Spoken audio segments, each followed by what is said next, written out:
En el curso, La correcta aplicación de la UMA y el salario mínimo, los expositores brindaron herramientas a los asistentes para conocer e identificar los cálculos y procedimientos legales en los que debe usarse la UMA en lugar del salario mínimo general.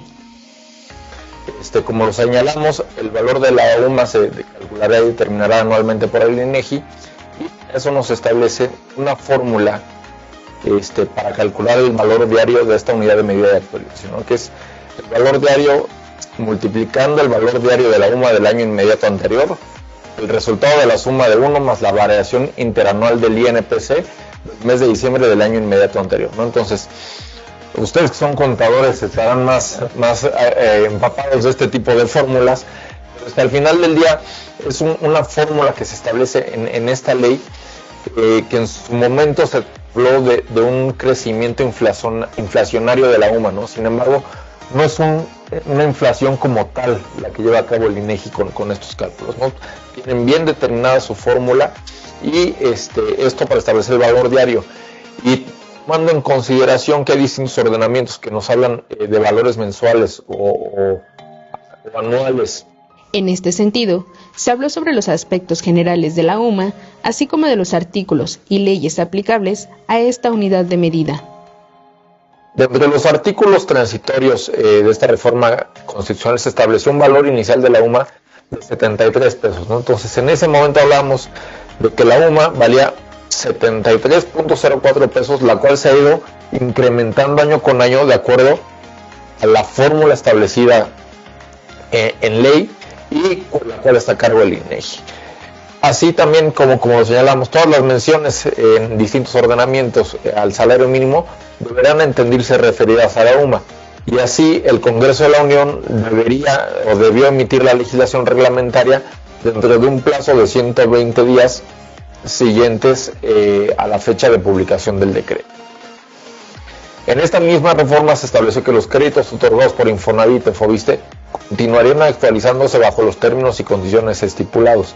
El tema de los créditos otorgados por Infonavit ya no es tanto a salarios mínimos ni en base a la UMA, ¿no? Ha habido distintas reformas dentro del Infonavit para todo este tipo de tratamiento de los créditos otorgados, sobre todo por el inconveniente que tenía tratar los créditos en base a salarios mínimos. Con todo el incremento que venía de los salarios mínimos, que ya no eran base a la inflación, se estaban encareciendo estos créditos y a los trabajadores les estaba resultando prácticamente imposible llegar a liquidar el crédito y hacerse de una vivienda propia, que es el objetivo del Infonavit.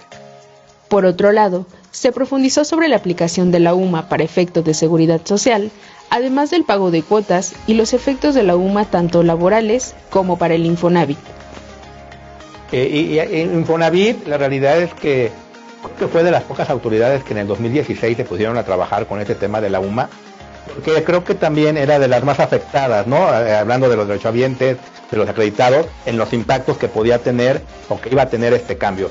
Entonces, en el mismo 2016, me parece que en el mes de abril, el Infonavit emite un decreto por el que reforma sus disposiciones, artículos 39, 44 y 45 de la ley, para hacer esta referencia en temas de créditos a que ya no se van a tasar con base al salario mínimo, que se venían incrementando, sino que para esto se va a utilizar, y ahí es algo muy interesante. Lo que dice el Infonavit es, a ver, yo voy a tomar o voy a incrementar utilizando lo que sea menor entre el incremento al salario mínimo y el incremento a la UMA, a nivel no de valor, sino a nivel porcentual, y por eso crea su unidad específica.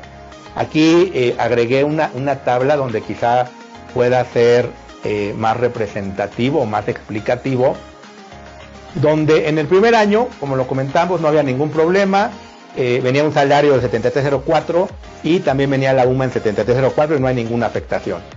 Pero el 2017 empieza a incrementar el salario mínimo, no únicamente por la parte inflacionaria, sino que se le agrega este factor de ajuste conocido como MIR. Y vemos en el segundo renglón donde el salario mínimo incrementa a 80.04. De eso, 4 pesos fijos son por el MIR y 3.90% son por la UMA. El valor de la UMA incrementa únicamente un 3.33%. ¿Qué es esto? Es que el porcentaje que creció el salario en inflación únicamente representa el 3.33%.